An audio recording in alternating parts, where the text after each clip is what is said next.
particulier, la personne a été arrêtée, si j'ose dire, la main dans le sac.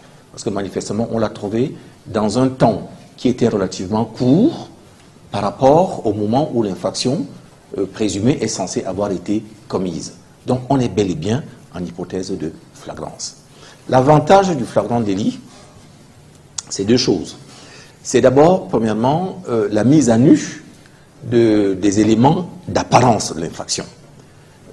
Donc, par conséquent, tout le monde se rend compte qu'il s'agit bel et bien d'un meurtre, d'une opération, d'un acte qui a entraîné tel résultat, le meurtre.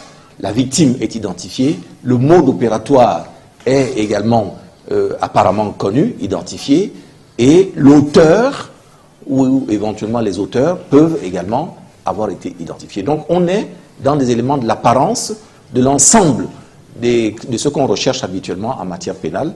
Comme je vous l'ai indiqué, c'est l'auteur ou l'auteur, la victime ou les victimes, le mode opératoire et puis le préjudice. Donc l'ensemble de ces éléments apparaît au vu de tout le monde. Par conséquent, n'importe quelle personne raisonnable est en mesure de décider dans un délai qui est relativement court.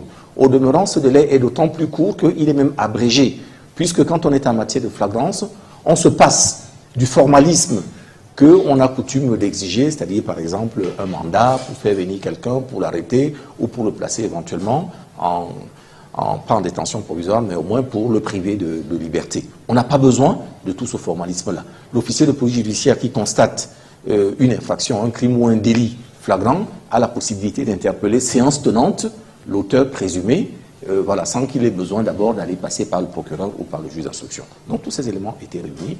J'ai l'impression que c'est sur cette base-là que l'individu a été présumé. Il reste, je vais peut-être choquer les gens, parce que les gens aiment toujours, encore une fois, quand on leur dit ce qu'ils aiment bien entendre. Même si on l'a trouvé, on l'avait attrapé en train de poignarder, de découper, il reste, au regard de la loi, présumé innocent. C'est choquant, mais il faut le dire également, puisque vous l'avez indiqué tout à l'heure, votre émission doit aussi avoir un caractère d'information pédagogique. Voilà, tout à fait. Il reste présumé innocent. Je pense que c'est donc cette présomption-là qui aujourd'hui fait qu'on est dans une situation de doute.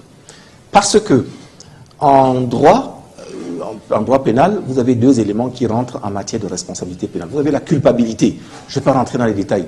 Dans le culpa, vous avez la notion de faute, c'est-à-dire l'acte qu'il a commis, qui est un acte interdit, et vous avez la deuxième notion qui est la notion d'imputabilité.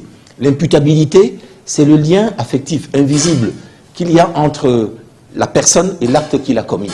Un type peut arriver ici avec une mitraillette, il va commettre un acte sur tous les 6 que nous sommes, il nous a abattus, mais si c'est un type qui est fou, qui est ivre, il va lui manquer l'élément d'imputabilité qui va faire que l'acte culpa, à lui, risque de poser problème.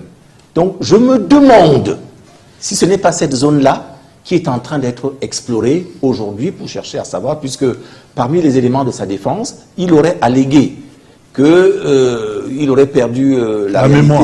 Tout à fait, dans un élément.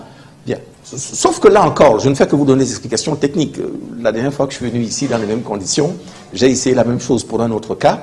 Sauf que dans ce cas particulier, on se retrouve également avec d'autres interrogations qui sont quand même que, qu'on le veuille ou pas, le procureur qui est en charge de ce dossier, ce n'est pas sa faute s'il y a eu d'autres infractions auparavant.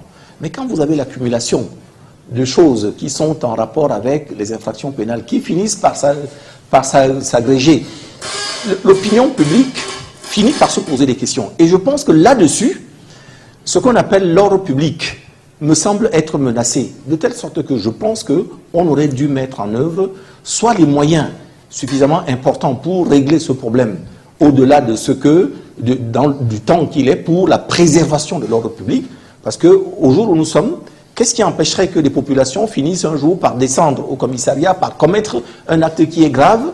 Il y a donc une atteinte à l'ordre public que, à mon avis, le solutionnement rapide de la situation de ce bonhomme aurait exigé. Et le comble, c'est qu'il se trouve aujourd'hui dans une zone de non-droit. La garde à vue qui justifierait sa présence au commissariat a largement explosé dans les délais qui doivent être la sienne. Donc il devrait être ou libre ou en détention provisoire au jour où on se parle. Et être dans cette situation intermédiaire rajoute à ce que, je vais vous emprunter l'expression, cette insécurité juridique dans laquelle on ne sait plus exactement à quel sens se vouer. Il n'y a plus d'automaticité de la réaction de l'État, une réaction prévisible quand on sait quels sont les actes qui ont pu, enfin, les résultats des actes qu'on a pu observer sur le terrain.